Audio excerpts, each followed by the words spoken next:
Hello friends, welcome to Monday. This is the second Monday in March and brand new possibilities with God. Welcome. This is also a special day in my family. Today is my Egbon's birthday. My Egbon, like my sister, like my cousin, like my Egbon. She's my Egbon. Her name is Abisola. So I wish you all of God's blessings today, dear Egbon. I wish you God's blessings and the fullness of His presence in your life every day. Happy birthday again. So today I want to talk about what is God saying, or I can call it same enemy, different answers. What is God saying? So the other day I was reading through the book of the Chronicles, or the first book of the Chronicles. And in it, like in many books of the Bible, we have one group of people that always seem to pick on the children of Israel. I'm sure if I were to tell you, I give you two guesses, you will know exactly what I'm talking about.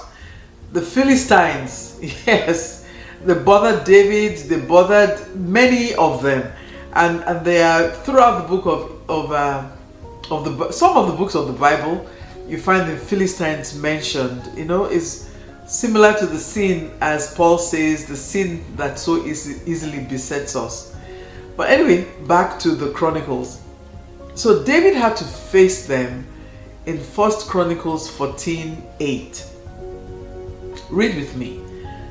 And it says, "Now when the Philistines heard that David had been anointed king over all Israel," they didn't even wait. They didn't wait. Once they heard he was anointed, attack. "Now when the Philistines heard that David had been anointed king over all Israel, all the Philistines went up to search for David. And David heard of it and went out against them. And then the Philistines went and made a raid on the valley of Rephaim. And David inquired of God, saying, 'Shall I go up against the Philistines? And will you deliver them into my hand?'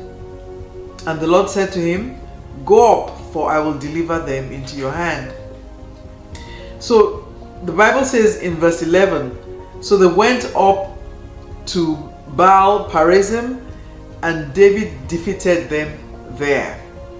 Here the Lord was very specific with David.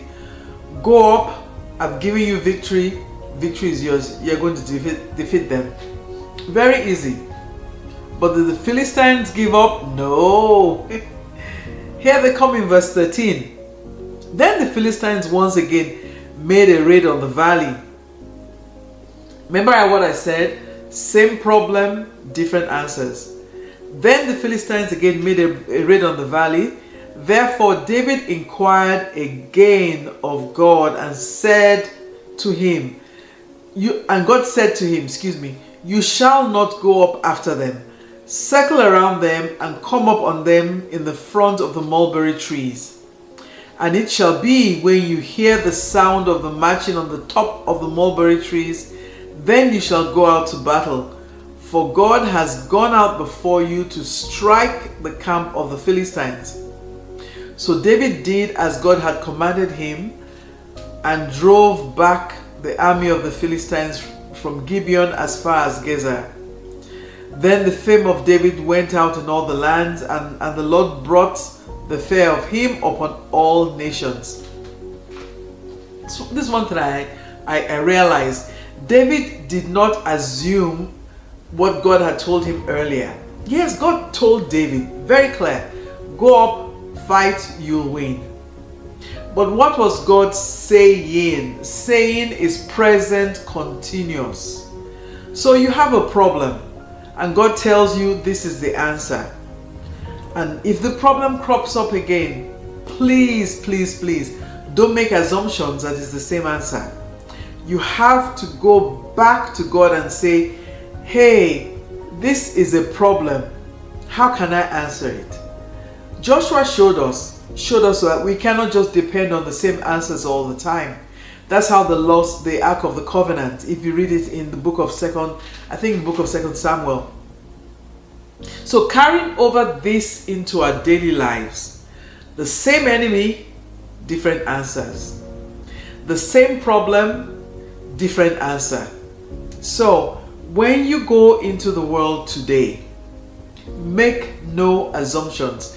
There's a program that the boys are like and I like to watch, and the lead character always says assumptions kill. So make no assumptions.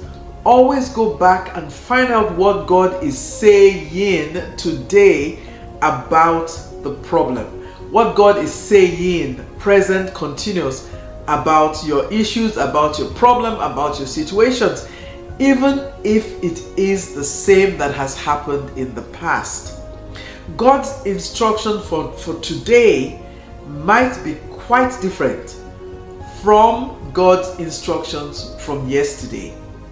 So make no assumptions. Go back to Him, ask Him, this problem has surfaced again. How do I take care of it? And He will tell you what to do. And I'm telling you, if you do this very simple step, your life will never be the same again. This message has been from Him, for you, and for His kingdom.